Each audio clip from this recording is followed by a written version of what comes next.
नागपुर शहर पुलिस आयुक्त डॉक्टर रविंद्र कुमार सिंघल साथ ही नागपुर महानगर पालिका द्वारा श्री गणेश उत्सव 2024 के लिए सभी गणेश उत्सव मंडल एवं अन्य सेवा भावी संस्था इनके पदाधिकारियों की संयुक्त बैठक का आयोजन गुरुवार को रेशमबाग स्थित कविवराय सुरेश भट्ट सभागृह में रखा गया था, जिसमें सार्वजनिक गणेश मंडल की ऑनलाइन रजिस्ट्रेशन, एक खिड़की योजना, साथ ही उत्कृष्ट गणपति सजावट एवं शांतता रखने से संबंधित सभी जानकारियों के बारे में चर्चा विमर्श किया गया। इस मौके पर एनएमसी के सभी वरिष्ठ अधिकारी एवं पुलिस कर्मचारी प्रमुख रूप से उपस्थित थे।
झालेले आहे आणि ज्यावेळेस गणपती उत्सव सुरू राहणार आहे त्याच्या अगोदरच जे जे काम आम्हाला करायचे आहे त्याच्याबद्दल आमचे सगळे अधिकारी इथे त्यांनी सांगितलेलं आहे। त्याच्याबद्दल भरपूर विषय आहे ज्याच्यामुळे या दरम्यान काही केसेस दाखल होतात। मागच्या वर्षी 3-4 केसेस दाखल झाले होते, त्याचे वेगवेगळे कारण होते आणि ते कारण क्षुल्लक असतात, त्याच्यामुळे आपण केस दाखल करतो, मग नंतर त्याच्यावर आपण इन्व्हेस्टिगेट करतो, काही वेळेस लोकांना अरेस्ट करतो।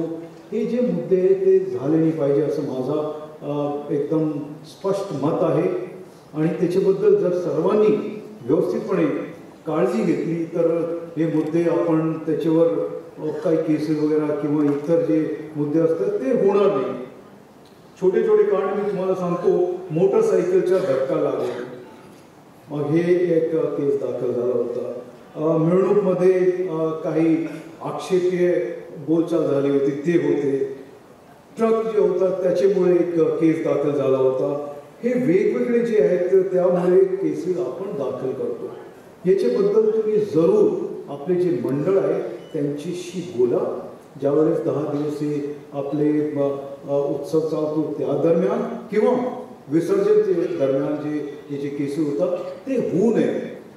असं जर तुम्हाला काही दिसला तर त्याच्याबद्दल आपसात बोला किंवा आम्हाला सांगा, आम्ही येऊन त्यांना सांगू की असं तुम्ही करू नये किंवा याच्यामुळे असं एक तेढ निर्माण होऊ शकतोय। आजचे वातावरणाबद्दल आपल्या सर्वांना माहिती आहे, त्याच्याबद्दल मी जास्त काय बोलणार नाही, परंतु हे जे वातावरण आहे आपल्या समाजामध्ये त्याला कुठल्याही प्रकारची ठेस पोहोचू नये याच्यासाठी आपल्याला सर्वांना काम करायचे आहे। अब आपके शहर नागपुर में पहली बार महिला स्वयं रोजगार बहुउद्देशीय संस्था ला रहा है London city theme amusement and mega trade fair, जहां कई तरह के झूलों के साथ साथ decorative items, furniture, food stalls ऐसी अनेक प्रकार की दुकानें भी होगी। यहाँ मिलेगा आपको लंदन सिटी के मजे लेने और सेल्फी का मौका। रेशमबाग के मैदान में 15 अगस्त से शुरू होने जा रहे इस amusement and mega trade fair में होगी मस्ती, धमाल और नया अनुभव। तो नागपुर वासी हो जाओ तैयार इस मेले का आनंद लेने के लिए। अधिक जानकारी के लिए संपर्क करें नीचे दिए गए नंबर पर।